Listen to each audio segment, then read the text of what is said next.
welcome to Night Clerk Radio, Signalwave Redux. This is our second Signalwave focused episode. It's also going to be Signalwave and Y2K broadly, and kind of the evolution of the genre. That's that assertive is my co-host and friend Ross Payton. Who's joined us. Yay. Yeah. Signalwave, a subgenre that we've talked about a lot, both a dedicated episode on it, like episode 48 or something. So earlier in the show's history, I guess. Yeah. And Signalwave stuff almost always comes up when we do album grab bags. Like we always gravitate towards Signalwave albums. I think we both really like it. And this topic and your album especially is sort of inspired by this idea of moving into the 2000s in a genre. Vaporwave has kind of also dealt with this.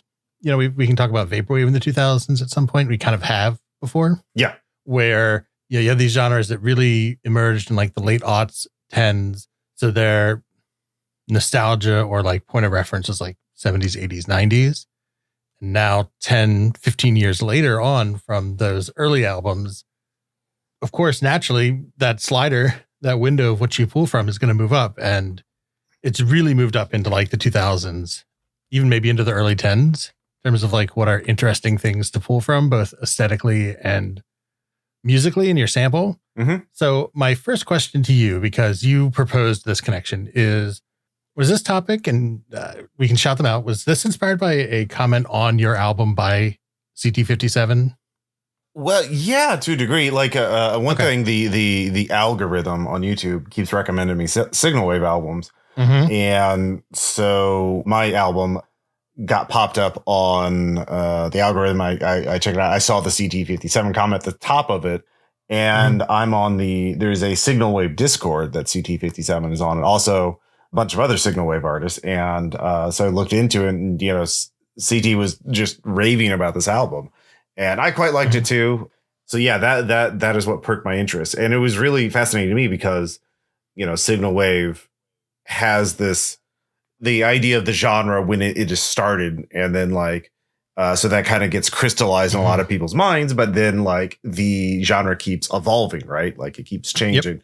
And this is like, proof that like Signalwave is also progressing. It is also changing with the times. It's following that, you know, nostalgia cycle, baby. That's why I was fascinated with it. So yeah.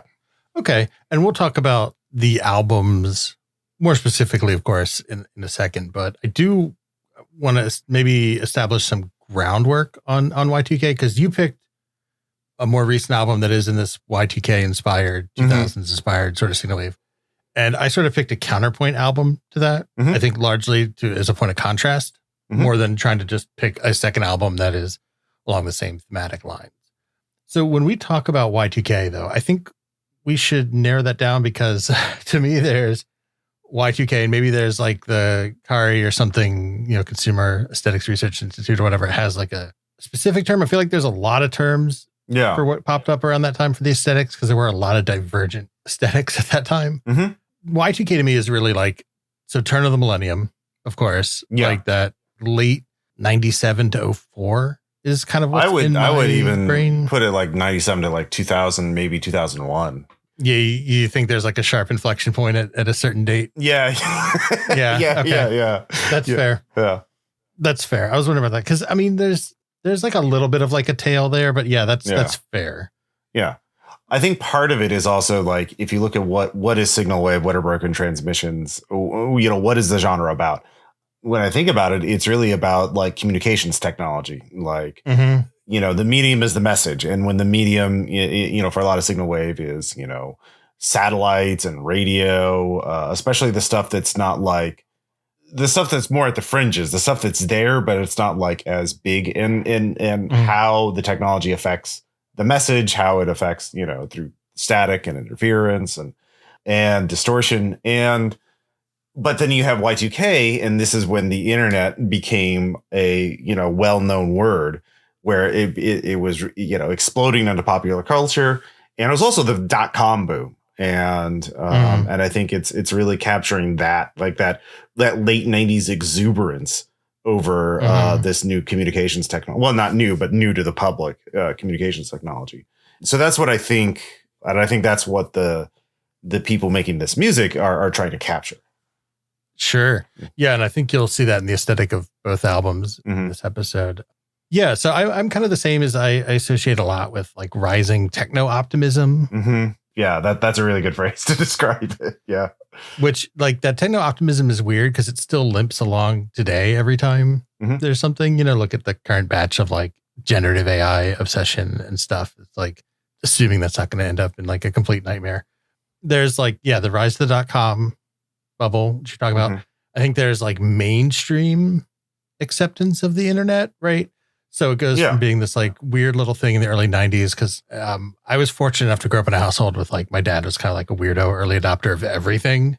So, we had AOL in like 93, 94 or whatever, I played with like my Quake clan in 96 and all this stuff and on IRQ, ICQ and IRC and everything. And then it kind of became more like you see it in media, right? Because you jam with the cowboy consoles and cyberspace type shit.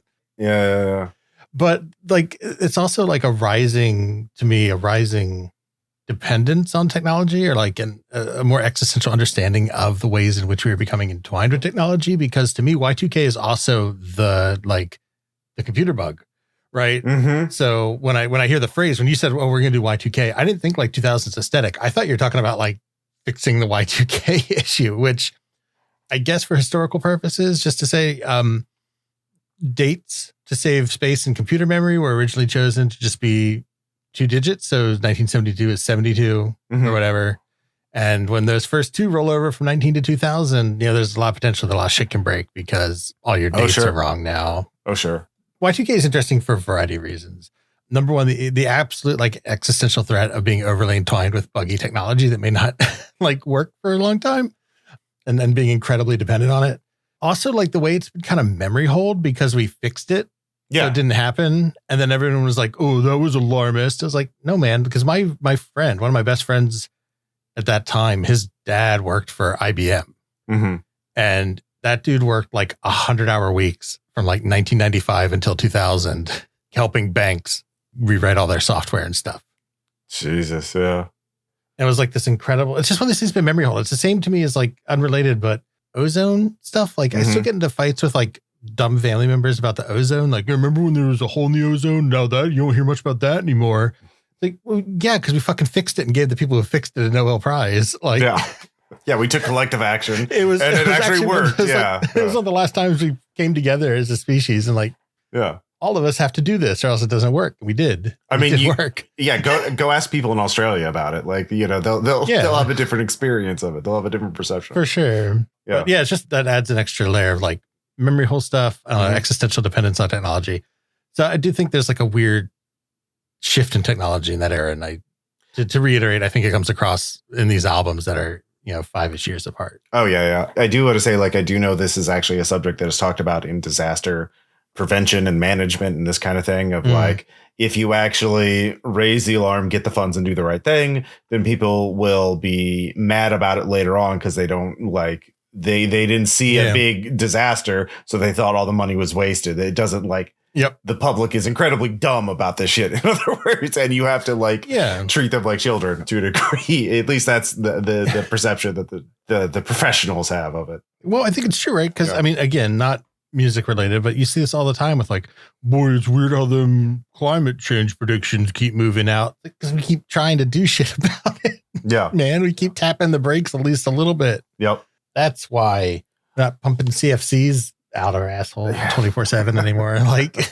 sorry, that has nothing to do with vaporwave. It's no, but I mean, like, vaporwave and Signalwave are intrinsically tied to, like, their music genres about cultural commentary more than anything else. They're more tied. Like, most music genres are not as critical of the culture they come from. Like, it's there, but it's not like it's very direct. It's so like talking about, you can't not talk about the culture, but talking about the music.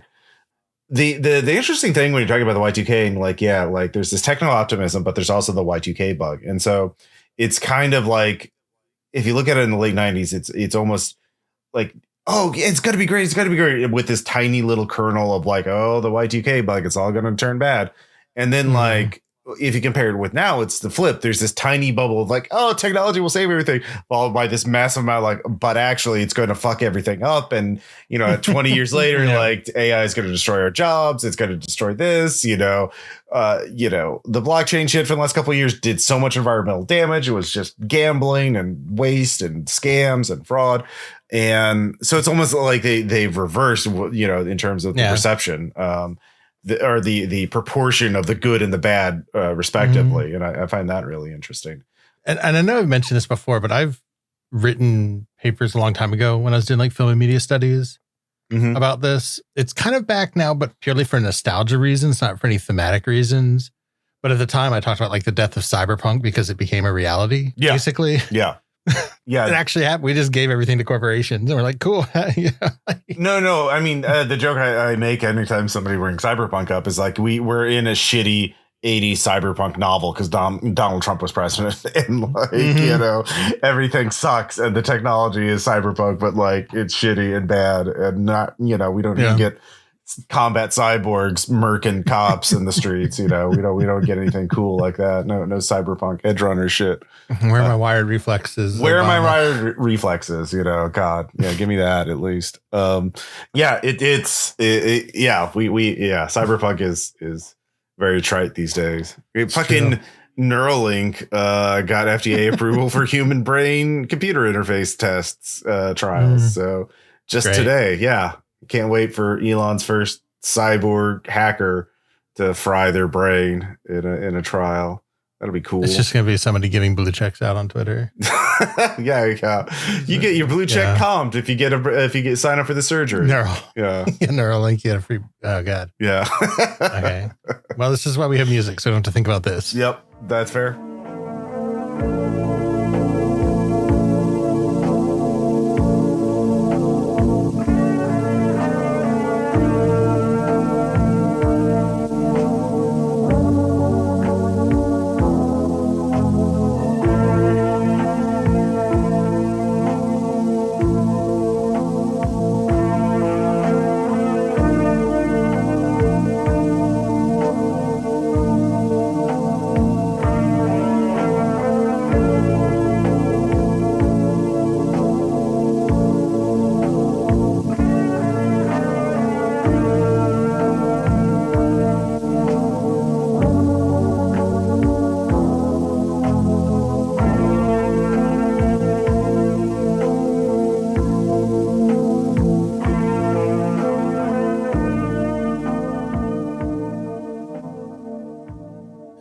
From track 8, Simulcast, off our first album, which is VHS Stardust by Sport 3000. So this is really a classic vaporwave / Signalwave album. It's on the older side, relatively, compared to the genre, I guess, in that it came out originally in 2017 on, I believe, DMT tapes, and then was reissued in 2019 by Geometric Lullaby, which is, I think, probably when I heard it, because I generally check out their releases. I think they have a good track record of reissuing quality work. Yeah. And this is just classic static wave. Well, we'll call it static wave. There we go. Signalwave. It's like, it captures that experience of broken transmission, like receiving a broadcast. So there's a lot of feeling of channel surfing. Like you're trying to fall asleep, you're channel surfing, you're just flipping through nonsense at 3 a.m. and just trying to find anything to capture your attention. So it has a whole range of feels. Not feels, because overall I still think even the more energetic tracks are still kind of like sleepy and calm, even if the sample maybe isn't. It's just a lot of these like just staticky loops. It's just very channel flippy, I would say. Yeah. It's a very channel flippy. Kind of that hypnagogic thing of being not quite asleep, but not quite awake, and sort of alternates between like being very, hey, it's chill, just calm, and then kind of going more ominous, vice versa. And just, are you trying to relax? Or are you having, a panic attack at home at night, dealing with the anxiety of existence? So it's quite good. This is the kind of Signalwave, this is why I got into the genre, is this kind of music. The loopy thing, in the same school of like music as infinity frequencies, but it's obviously like clearly distinct from infinity frequencies, because infinity loves very short loops and very drony, and this lets more of a sample play out to have a more complex melody and all that. And yeah, the Signalwave is a genre of plunderphonics and curation in a lot of ways, and this is some excellent curation, some really interesting samples. I quite enjoy this because there's such a wide base of interesting tracks. There's a lot of really interesting stuff. And just as a point of technological comparison to establish it now, before we talk about your album, is that the aesthetic of that channel surfing is firmly rooted in analog technology, right? Because you do not have like white noise static when you're fumbling through YouTube videos at 3 a.m, right? Or even on digital cable, you don't really get the same static, right? Or even digital broadcast now, like even if you have a little antenna, static is it's a forgotten thing. Exactly, like over the air HD TV or something, right? Like your local broadcast stations. Even when that signal is disrupted, it's never really that like staticky. It just kind of like the compression breaks down, it gets blocky for a second, like your bit rate just kind of drops until it can has a reasonable signal again. It's really distinctly places it kind of in a time and consuming media a certain way, which will be important for your album. So back to the actual music, the samples are really interesting. One thing I thought that was interesting is this channel surfing, flipping through things, feels like it gets more frenetic throughout the album. So like the first 5 or 6 tracks, I want to say, looking at my notes, are all very different. And they're like have these little bits of glitchy, like in and out kind of transition points, or some are like really glitchy, like track 4 interlacing, which is maybe related to the title, is like really warbly glitchy. Like it's actually kind of hard to make out what the actual like music or piece being sampled is. Like some crunchy bass and drums come through, but in general, it's very distorted.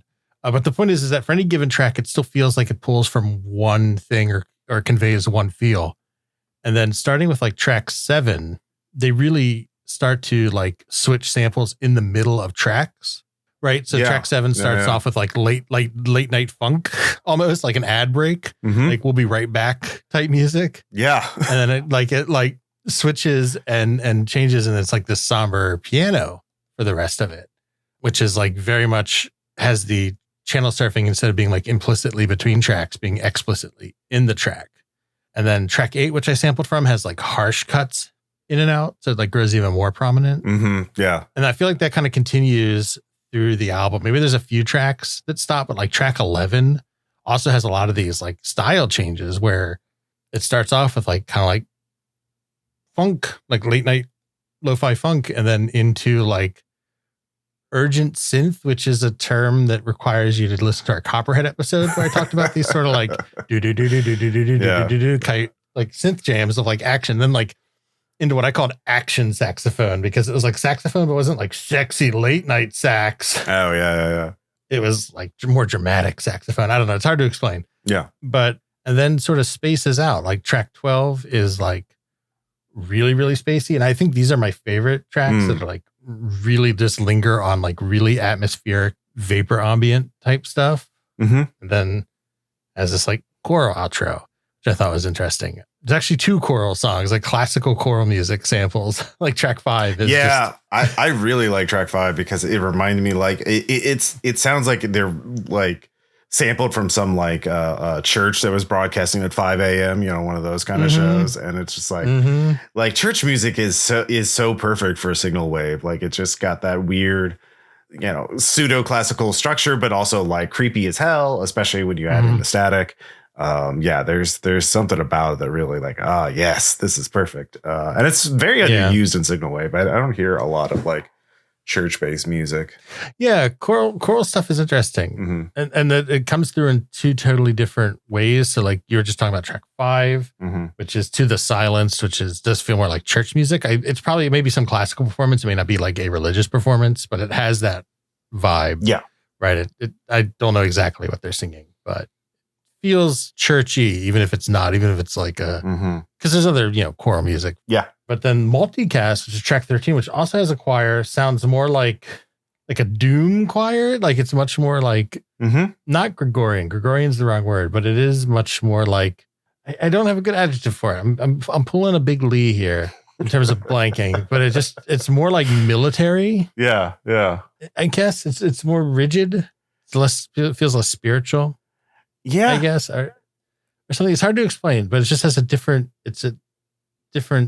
pull. Yeah, which I like. Yeah. No, I know what you. God, yeah. I think part of it's also just pitch shifted down, so it's like that too. I'm probably an idiot. It's like the same sample in both songs, but one is like pitched down. And I'm just dumb. Yeah. But the whatever ends up on that track, I like the different feel. Yeah, no, there's a really good variety, and so there is kind of this journey of the entire lineup of whatever you could get on the antenna. One thing that I found on the Signalwave Discord is that a lot of these artists working in the genre are too young to remember this. Like there's this divide between people, in their 40s and people in their 20s making this, it seems like. And just a lot of these 20 some producers are just fascinated with this older technology and also noise, like static and noise as because they don't experience that, right? Like they with all this digital stuff, there's no more like any source of like static in their lives or in the stuff that they hear. Aside, they don't have any analog music playing equipment. They don't have tapes or vinyl. They don't listen to the radio. The TV doesn't make any static. So it's something alien to them. And so like it's fascinating. There's also, and this is more of a tangent. I watched this video recently on the sound design of the new Zelda game. And the guy talks about like, if you could categorize all sound from one thing to the other, like just a spectrum, that you could do, or like put it on an XY grid. You could do it like one way to do it would be like from tonal to noise. And like in the Zelda game, all the sound effects, like Nintendo has a very tonal focused thing, everything, sound effects are really like sped up or modified little melodies. But like the idea of like noise as a thing, because natural things like the waves, the wind, natural elements are noise. They're chaotic. There's no pattern to them.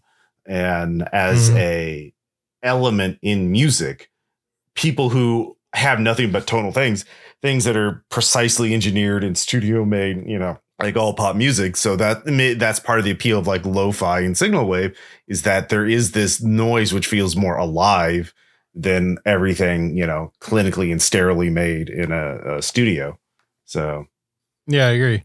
So before we leave this album, I do want to give people one more listen to some of my favorite parts of it. So I'm going to close out with a sample from track 12, which I really like.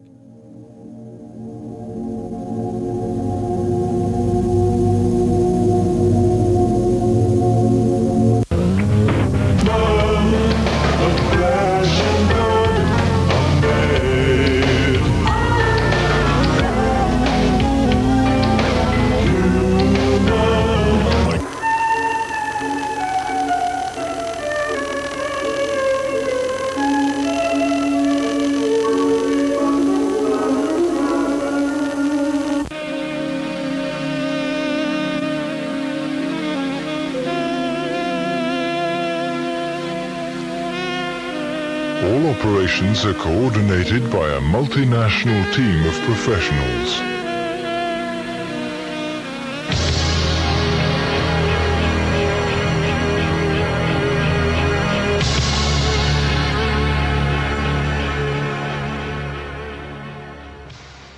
So leave you with a little bit of that. That's track 12, kind of in the back minute or so of it, where it goes from spacey into all this sax and bass and like Rhodes keys and everything come in.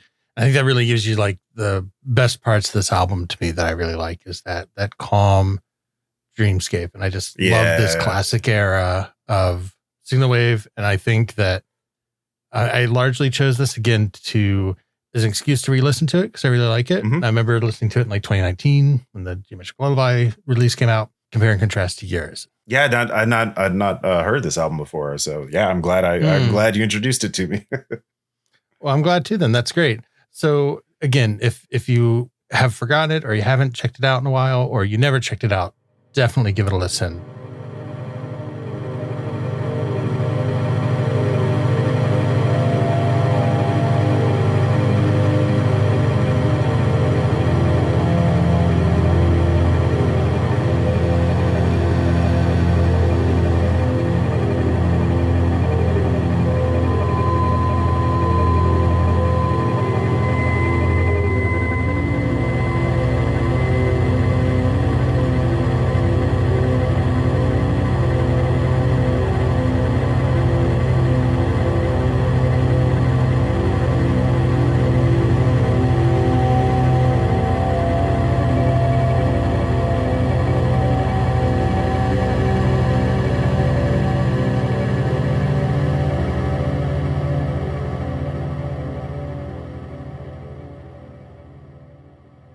That was the opening of track 1 of WebTV Viewer by International Telecom. The track is called New Experience.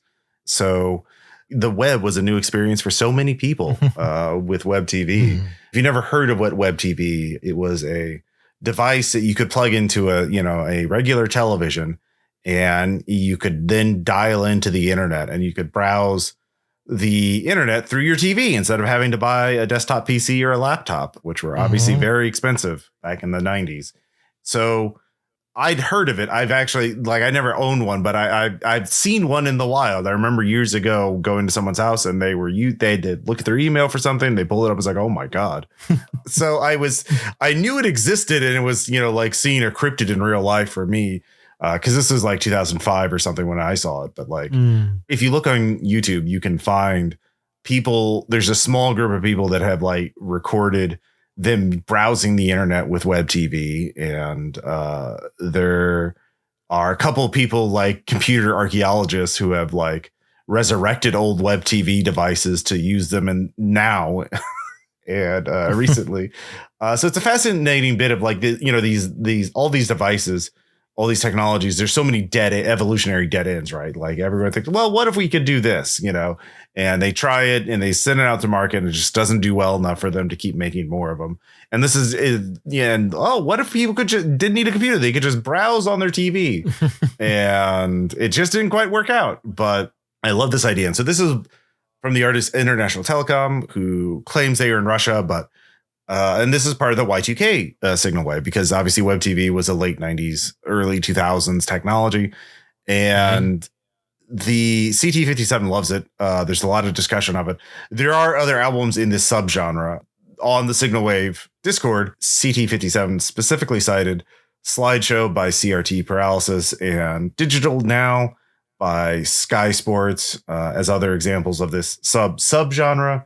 But I like WebTV the most because it has this perfect mix of library music used by corporations. It really encapsulates that techno optimism that you're talking about, Berg, because it still has this Signalwave analog interference, because it's about a device plugged into a TV, an analog CRT screen. And so you get a bit of that with this. And I quite like this because it has all it's again about the pure plunderphonics, the curation of all these emotions you want to feel as a consumer.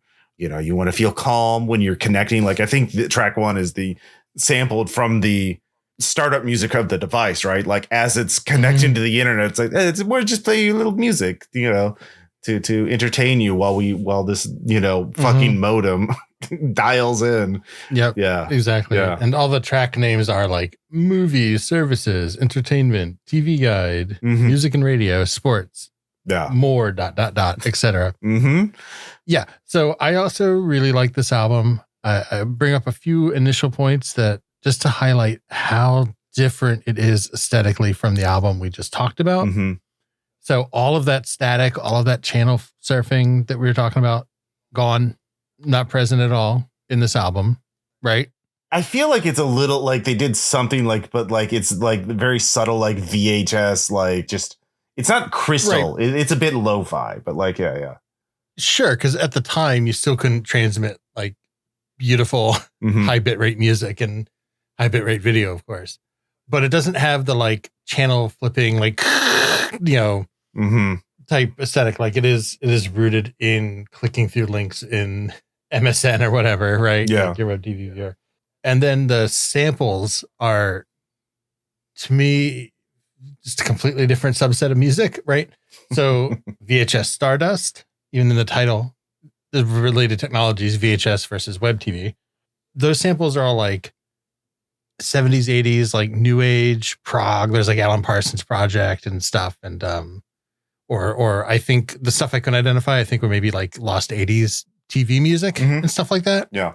This is like a lot of like high energy, like EDM type samples. Let's just, I hesitate to say because I think that carries specific connotations, but it's very aughts, right? It's very like upbeat techno dance music. Yeah. That every sample, and it got me thinking because last night, part of our movie night self-torturing, we watched the 2000 classic Bring It On, right? 2000s, turn of the millennium.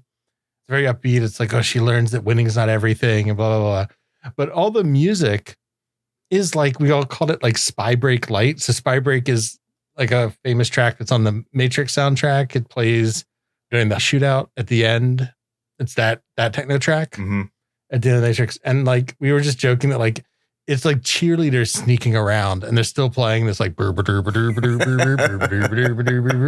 techno. It's like, God, man, the Matrix just did a number on everything back then.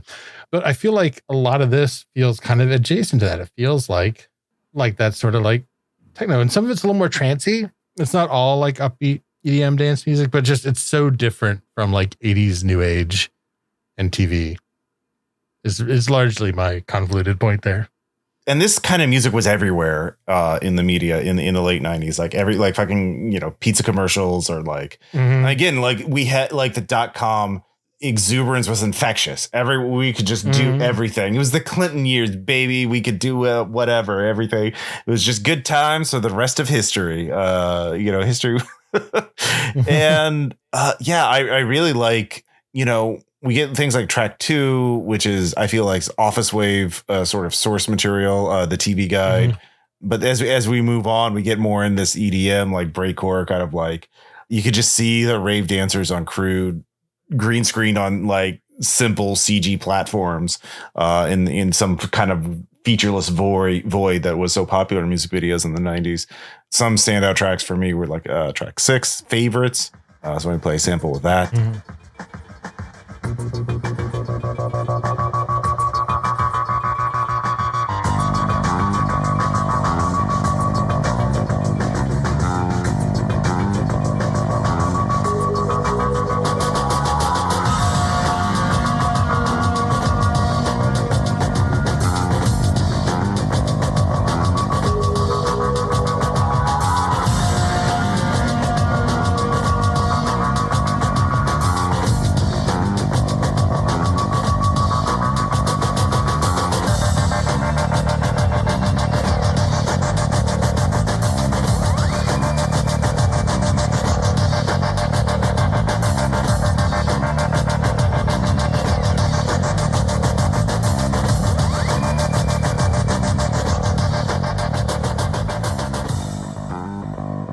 Simply because of that great bass guitar, bass line running through that.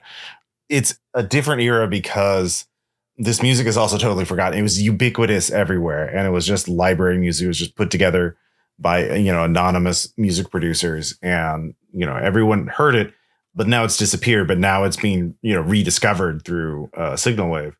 Signalwave as a genre is about communications technology and about this sort of like dichotomy between the order that they want to present this we're selling you an experience and selling you this communications and it's going to be perfect, it's going to be great, and then like faced with the reality of just the chaos of like things not working, the signal losing integrity through the transmission, and also through the chaos of the internet itself, because obviously WebTV was not a good, particularly effective technology.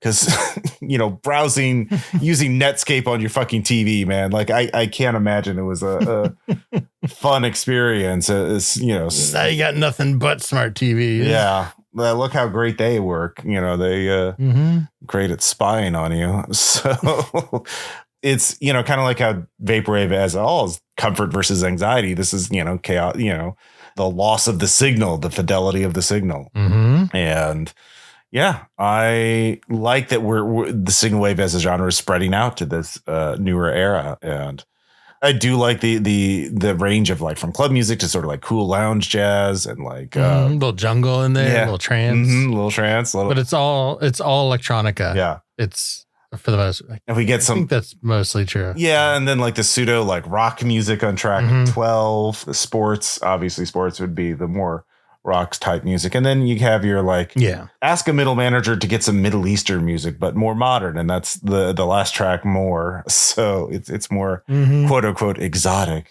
And just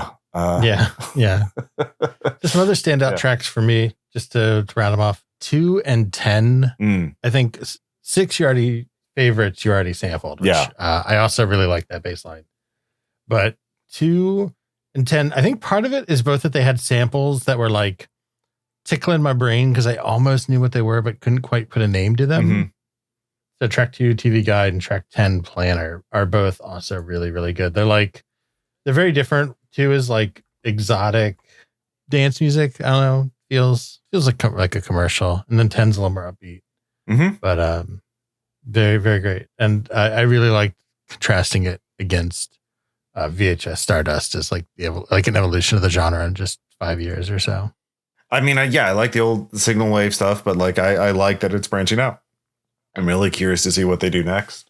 And it's cool. And there's obviously a lot of other Signal Wave albums we haven't covered, but like there's every few months like I see a new Signal Wave album. And I'm like, oh yeah, this is jam. Like CT57's newest album, which I think is called Fog. Is very good, but yeah, it's a genre that I keep going back to, unprompted.